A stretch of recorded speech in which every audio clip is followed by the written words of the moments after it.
Heyo, ladies and gentlemen, my name is Darth Rich and we are back with Star Citizen. Thank you very much for taking the time out of your very important busy days to spend some time with us here in the Revel and York hangar. It's been a while, it's been far too long in my opinion. Regrettably I've had some bits and bobs going on. I had a very nice experience of going away on holiday a couple of weeks ago, so that was very nice indeed. We had other bits and bobs going on as well, but we haven't had quite as much time as one would like to spend in the Star Citizen universe, but we're back now, and I guess that's all that matters. So when we come back with a bang. As always, we're here in the Revel and York hangar with the beautiful clean white and wooden lines of the hangar itself, and it's been blotted out today by this gigantic black creature we have down there in the base of the hangar. We have the Aegis Retaliator, and what a huge ship it is indeed. What a huge ship. I did manage to catch up on most of the excitement of when this became hangar ready, so I've seen a couple of the videos already. Just to get my bearings, I've just had a quick scoot around and had a quick look myself. Didn't want to miss out on too much, but we'll go and have a look around now and see what's what. Since I last had the pleasure of spending some time in the hangar, we've now got access to this little door here, which is nice. And they've got the subscriber flare plaque there as well. And as I believe, this is going to give us access to Arc Corp and some of the other hangars, and it's all very exciting indeed. And it's just fantastic to see these stagnant doors finally working and operating, and just to see the animations, it just looks absolutely beautiful. Well, as we walk through, we see the very imposing silhouette of the rear of the Aegis Retaliator. The lovely matte black look with the deep red stroke terracotta accents there. It's certainly a very imposing looking spacecraft. Also, since we came last time, we've also had the sim pods, which look very good indeed. I do like the fact that increases the immersion. Now you're not having to jump into your spacecraft and gear up the arena commander that way. It always felt a bit foreign, and even if you just wanted to go and sit in the cockpit of one of your ships, it just felt a bit odd, the fact that it flashed up with arena commander each time. But so that increases the immersion now, which is absolutely fantastic. So I suppose we just need to back up a little bit here, because there's just so much to see and there's so much that's going on, both externally and internally with this spacecraft. Well, as we know, the Aegis Retaliator is a bomber by nature, a jump capable heavy bomber at that, and given the size of it, it gives you an indication of the sort of payloads that it's going to be carrying. And it is capable of carrying bombs and missiles that can do a serious amount of damage, not only to vessels of a similar size, but also to capital ships as well. So this is a very, very serious spacecraft for those that are looking, perhaps in larger organisations or in larger fleets, to do some damage to some well-fortified capital ships and such as that. If you have the privilege of having several of these in your fleet, then you're going to be a very, very serious force to contend with. I'm sure most of you have seen the promo video for the Retaliator. It's certainly very, very well scripted and well done with the music. It's quite an exciting video to watch. But when you get up close with it, it just gives you an indication of size and scale, and like nothing else we've had in the hangar so far. For such a large ship, it has these lots and lots of moving parts on it, which is absolutely fantastic to see. And you know, as with the smaller ships, it has the level of detail that is like no other game that I know. However, when it's on this scale, it's certainly even more, I don't know, even more spectacular, I suppose. Looking on this run of landing gears here, you can see you know, similar sort of mechanics as we've seen on the smaller ships, but if we just have a quick look around, you can see how many it needs to support this its substantial weight, as it were. Obviously these doors will close up once the landing gear is retracted into its housing. And if we just crouch down, I'm just getting used to these new controls as well. I've not had much chance to play around. We can see the Aegis Dynamics logo there, the Aegis Hydraulics, and lots of lovely textures just there on the different metals, and also the housing for the hydraulics as well.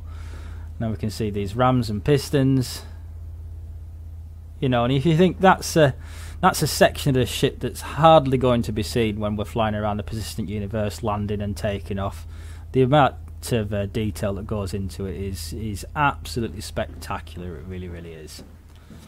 So if we just come out of here and just set ourselves up again, I suppose we just need to just take a few steps back to have a look at the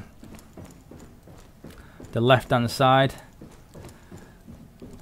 When you have a look at it from this sort of angle, it's almost like you've got the aspect ratio of your monitor incorrectly. It's just absolutely huge. Now we can see just popping out at the top there, we can just see two of the manned turrets that, or 2 of 5 that this ship has. So you know, you're going to need quite a capable and large crew to be able to operate this ship effectively. But we'll have a look at those when we get on the inside. Well, while we're just taking all this in, let's have a look at some of the stats, shall we? Because you know, this is not only a spectacular ship to look at on paper, it's equally spectacular. Now, some of the actual fundamental details of the actual weaponry and such is just a little bit sketchy at this moment in time.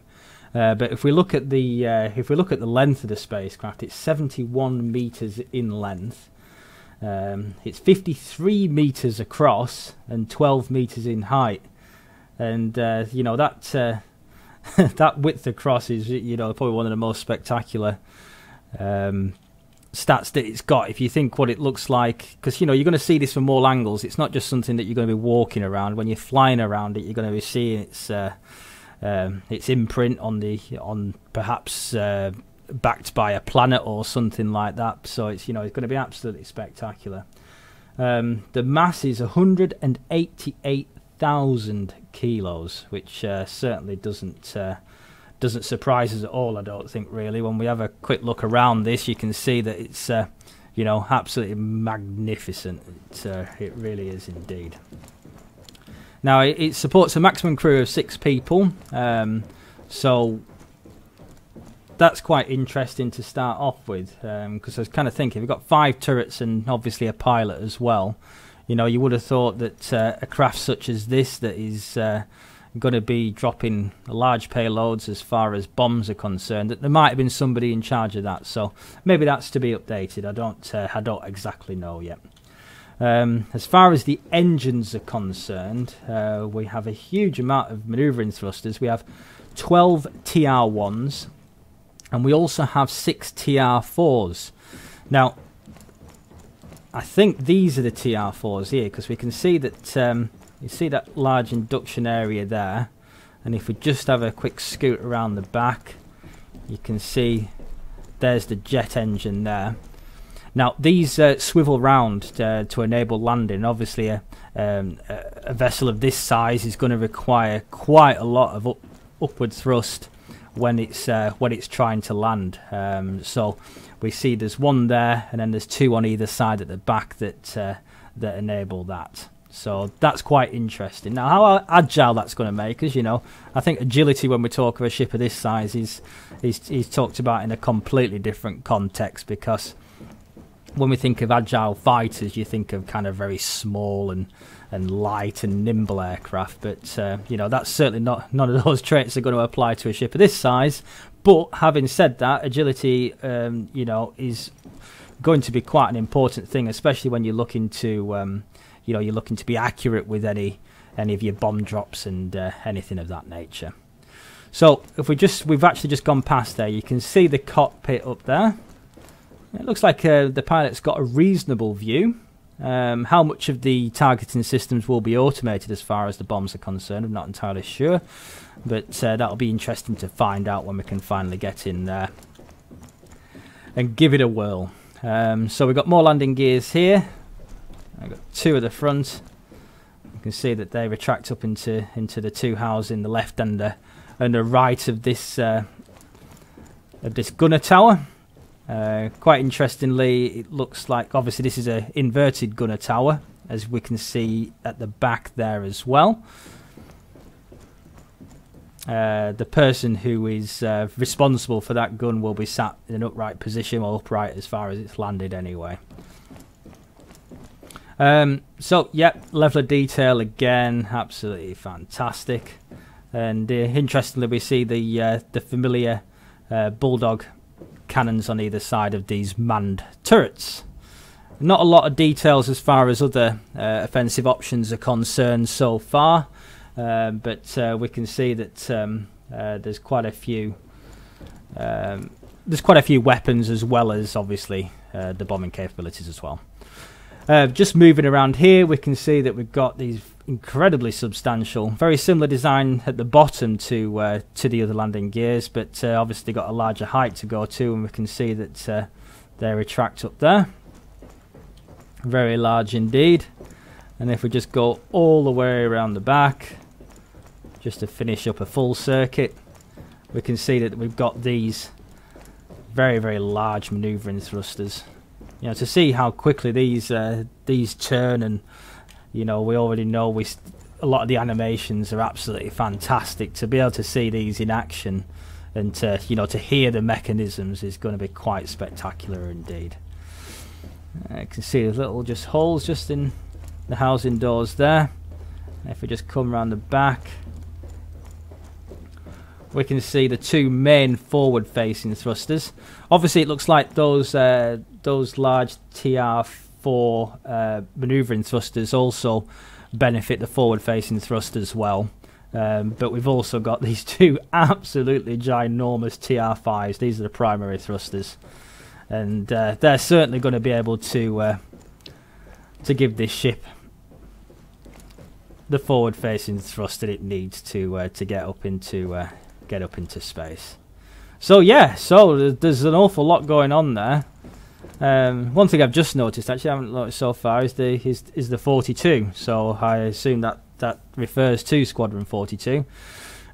Just reading a little bit of background knowledge, as with some of the other Aegis ships, this is thought of as a slightly aging design, and a few of them are falling into the civilian market, and it also notes that a few of them have been outfitted for different types of traits and for different uses. And it talks about passenger transport, cargo transport, and so I find that very interesting, because although this is obviously an absolutely wonderful ship that would take pride and place in anybody's hangar at this moment in time, it's probably not for me, because probably in being a slightly smaller organisation, and with transport and exploration being my primary concerns. But if you've got the facility to be able to outfit something like this for those uses, then that's going to be very, very interesting indeed. So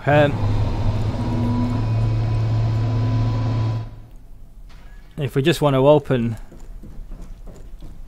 the entrance elevator, I guess we can see that this comes down. There's actually one on either side. I'll show you the other one for the inside when it's retracted. And you got this very nice safety door. And if we just step up on here, we can see the Aegis Dynamics logo. Everything's looking very impressive indeed. So if we just interact with it, and here we are. So this is the main area, if you will. This is main entrance area. And first of all, this has got an atmosphere that I've not seen in any of the other ships. There's kind of a very light haze, and you can see that there's perhaps a smoke just coming out of those ducts there. Now, quite what they're pumping into this area. I'm not entirely sure. And one would assume that perhaps, you know, pumping out might be a slightly better idea.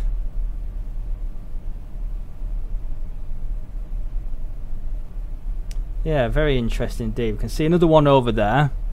And we've obviously got lots of interesting things as far as doors and openings are concerned, and we'll get to all those in a minute. So yeah, very interesting. So if you see, like, if we just come over here, we can see that there's less of an effect there, but yeah, very interesting, very interesting. Now, whether that's just something perhaps that's in motion, maybe a filtration unit whilst it's docked, that you don't see when you're in deep space, then I suppose that is a possibility, and that could be quite interesting. We've got docking collars here. We've got up and down, so that's quite interesting. One thing it does state in the description that this is land based, that only the very largest of capital spacecraft might be able to house one of these, but they are designed to be land based, which is obviously probably understandable because of the size. Now, one thing on the quick scoot around that I did have that I noticed is a lot of the glass has this kind of scratch texture, which, you know, is interesting. I think it's possibly a little bit overdone. You know, obviously we have to state the fact that this is in alpha, so, you know, nothing is finished as yet, and you can tell by, you know, some of the odd glitches here and there. But I'm not sure I'm a big fan of that, to be perfectly honest. Obviously it gives an element of depth and use to the glass, but it possibly is just a little bit too much. And when we go through here, we'll see that that effect is replicated throughout all the glass, as far as I can tell, in this ship. So yeah, so we just miss out that door there. We can see here we've got one of the bomb bays. This is empty at this moment in time, and you can see we've got that scratch glass texture again, and yeah, just a little bit much, I think, but nothing to take away the fact that this feels like you're on a proper spacecraft. You know, when you look down this little area here, this you know, and you've got options of where to go, then, you know, it's certainly different to anything like the Cutlass or the Freelancer or even the Constellation, to be perfectly honest, because that's, you've got very designated areas where you can do, where when you're walking around this ship you feel like you've got a choice, you know, do I go down here, do I turn left? And when I just had a quick look before, when I first came on here, it was a pretty exciting experience, to be perfectly honest. But anyway, there we go. So just looking around on the textures, you know, we've got this kind of like pleated leather cushioned areas. I don't know if that's for soundproofing or fireproofing or something like that. It's probably not leather, I've just said that, but because that's what it reminds me of. But again, the, you know, the textures that we see and the way the light gives a very, very real indication of depth, and the way the light casts onto it. You know, any angle you look at it, you know, it looks absolutely spectacular. Looking down on the floor, we've got a little bit of that pixelated effect that we sometimes get. But just move along a bit, we can see that, you know, there's some very, very nice smudged chrome effects there. And on these walls we've got like a brushed steel stroke aluminium, and up above we've got these pipings that seem to run all the way through. Got control panels on most of these areas, all with the Aegis logo. Looks like we've got some storage areas there, perhaps for flight suits or for your civilian gear if you've got changed on the ship, I guess. And then we've got another door here. Now, I do like the way that extraction fans just give you an indication of some sort of steam or gas coming through. Having said that, not to be confused with fire, we don't want any fire. Anyway, this leads through to one of the manned turrets. So we can see it's quite a confined space, but you know, there's no need for a lot of luxury in here, and we can't enter it as yet, but you know, it gives a fair indication of what it's going to be like to be elevated up into one of these manned turrets. You can see there's two hand controls. There doesn't seem to be many or any display at this moment in time, and one would assume that it's going to have the seat for the man turret just on these runners here. You're going to take your seat down, and it's going to elevate you all the way up into there to give you a good view and be able to fend off any pesky fighters that may be trying to thwart your bombing plans. So that's quite a nice area. Excellent animation again on the opening and locking doors there, and the sound effects again are very, very nice indeed.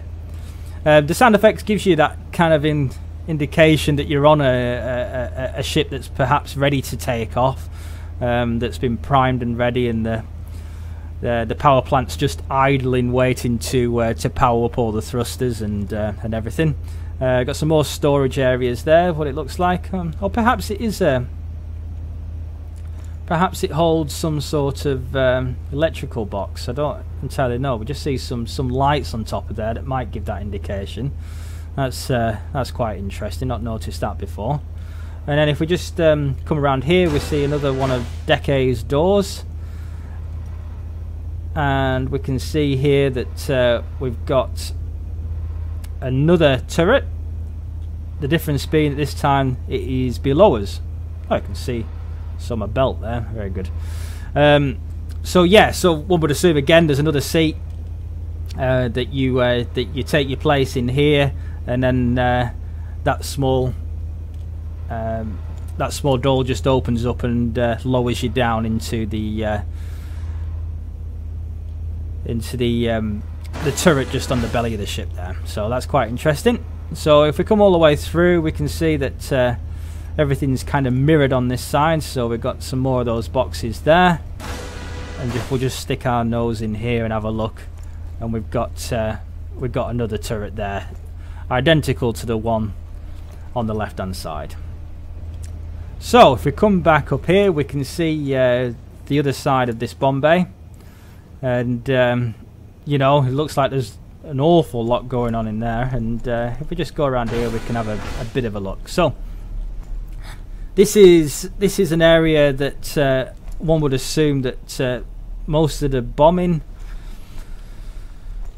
I don't know, maybe this is where the loading and unloading of the bombs takes place, because obviously it's going to be quite a delicate and timely process to make sure that your payloads are all present and ready.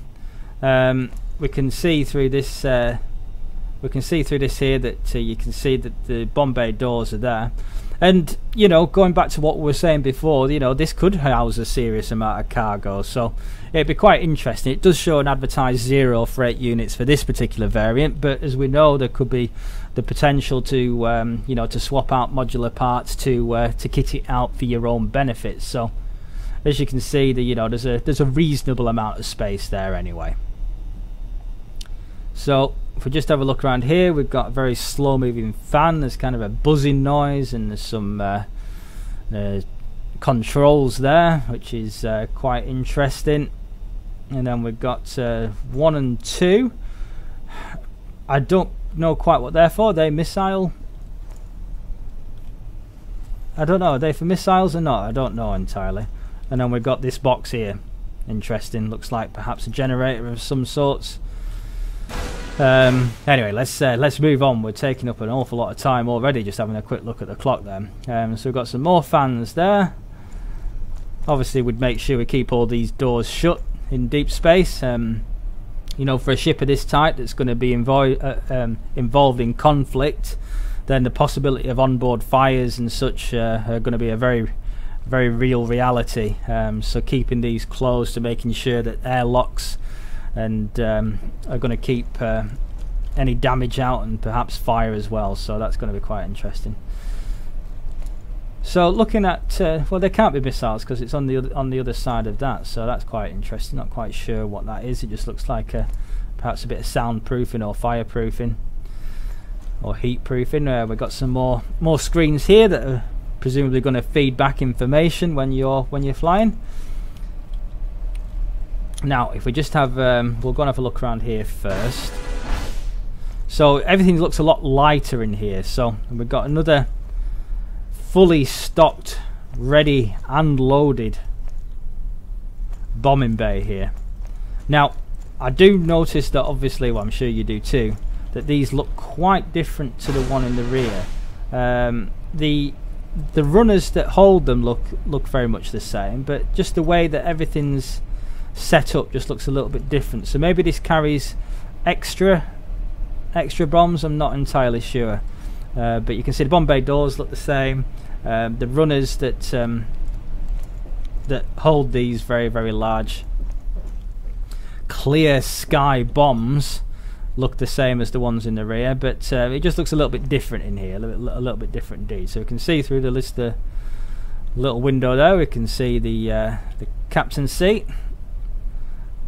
And one thing that just occurs to me now is how much do these cost? How much do these bombs cost? You know, everything has a price, everything has to be paid for in Star Citizen. You know, if you've got a fleet of, you know, say 5 or 6 of these Retaliator bombers, and you need to load them up with 6 or 8 of these bombs, you know, one would assume that these are going to be hugely expensive. So whoever has the fortune or misfortune of aligning them and making sure that they hit the target are going to have an extra responsibility on their shoulders. So yeah, so that's going to be quite interesting indeed, quite interesting. So if we just have a quick look around here, a small graphical glitch there, but it doesn't take anything away from the detail. Look at those manual release locks there. You know, everything's thought of as it would be in real life. It looks absolutely beautiful. Obviously a lot light around here because we've got the white trackings there just on the runway and on the sides as well. And if we just come in here, we see similar doors to that we saw before on those boxes. So maybe they are a storage area. Maybe it is. So we can just see through the window there that we just came from. Very interesting. Sorry, I was a little bit glitched out there, but if we just come back around here, we can see that on this side we have, looks like a seat. Is it a rec area? Is that, or is that just for storage? It could just be for storage. You've got a first aid kit, lovely light there, obviously some sort of display. Maybe it is just for taking time out. It looks like that, you know, that is a pillow stroke bed, so maybe if it's just a quick resting area. Maybe this is a futuristic coffee machine. Speaking of which, I could just do with one, but there we go. So I'm just thinking there, that's quite interesting, because obviously I've gone round this area, but it doesn't follow all the way through. So let's just have a quick look in here. Ah, right, okay, so this is the bathroom area. So we see that box again, so one would assume that this is for storage. They're all numbered, so perhaps they're allocated to each individual ship member. We've got the very necessary toilet there, and some more of that padding there as well. The sink, very important for washing your hands, making sure that no whole germs are kept at bay, and obviously the first aid kit as well. And one would assume from all this that this is the shower. Yes, it is. Not drinking water, so maybe this is recycled to keep you nice and clean, because obviously this is a jump capable ship, so it is going to be capable of travelling large distances. So you may find that you're cooped up with your crew members for, you know, quite a long period. So it's nice to see that we've got those available there. So now we've got, yeah, we'll have a look at the pilot's seat next. So first things first, we've got the turret that we looked at the front. So this is the access to that area there. So I'm not quite sure how this will work. Will that open up and then the chair rise up out of it and then you sit in it and take you back down? I'm kind of thinking that must be how it works, because otherwise there's no ready access to the pilot's seat. So yeah, so that's going to be quite interesting. I'm sure it's going to be a beautiful mechanic when we can see it fully working. So if we just walk through to the very clean but very, very detailed and beautiful cockpit area, we can see the ejection canisters just on there, and quite surprising for a ship of this size that it is manned just by one person. And when we're sat here, we can see we've got the throttle and flight stick combination seems to be favoured by most of the craft. And you know, for a ship of this size, we've got reasonable amount of viewing area. Would perhaps like to be a little bit higher on this, so you could just see what's down in front of you a little bit. But presumably this display is going to feed back a lot of information, and maybe this even has targeting information as well, so that'll be quite interesting to see. So we've got displays left and right, and everything's looking beautiful. Kind of a brownish tint to this glass. Not sure if there's any sort of holo display on this as well. As we said, on most of the Aegis ships are slightly aged in design, so we see a very static amount of displays on some of the ships, like the Avenger and such. So maybe that kind of mirrors this. Well, I quite like that look. I think it feels a little bit more familiar to us, maybe. But whether it's going to be quite as efficient as feeding back the information remains to be seen. But yeah, interesting indeed. So we do have an upper deck, so we can just climb up here, and this is all housed on the hump of the ship that you see at the front, 'cause it's very sleek and level in design. Apart from just the front has a slightly elevated hump just on the just behind the cockpit, which is where we are now. So if we just kind of scoot around, we can see that there's a very small viewing area there. Again, it's full of those excessive scratches. Would have thought that perhaps a futuristic spacecraft might have scratch-resistant glass or dense plastic, but it seems not to be the case. Not to be the case. So we've got a non-slip material, looks like there, for running through, and then if we look under, we've got the familiar turret housing up there. And presumably these runners take it up. So maybe it is a case in all of these, actually, just thinking about those that come down from underneath. Maybe it is a case that the seats for these turrets are up above, and then they lower down.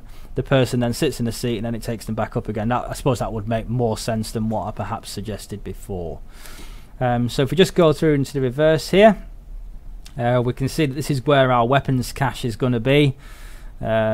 You can see, you can just imagine the red light going off and the smoke-filled area as it tells you that you've been boarded by a number of crew. Then maybe you could take a few of these rifles out and chuck them down to your crewmates, and might be a quick firefight. It's quite exciting indeed. But perhaps if you land on the capital ship that you've incapacitated, then this is when the personal weapons are going to take into effect, and you'll be carrying those whilst you board the capital ship. Large Aegis display there, and another door that we can go through. We've got a very compact but also very necessary sleeping quarters at the back here. So it did say before that this was for 6 crew members. Well, that rings true here. It looks like we've got 6 pods. Presumably these double as escape pods as well. They look quite substantial in size. I don't think we can get into these, can we? Like we can in some of them, no. Yeah, so that's quite interesting. A very light viewing bay there as well. Again, like we speculated quite a few times, because there's 6 pods, does that mean that you can have 6 people sleeping and then 6 members operating the rest of the spaceship? Quite possibly indeed. So if we just climb down here now, I think it's time to wrap things up. Obviously there's quite a bit of speculation in this, but it's certainly very, very nice to see a ship of this caliber in the hangar now, and it just makes me even more excited, to be perfectly honest, to see all the different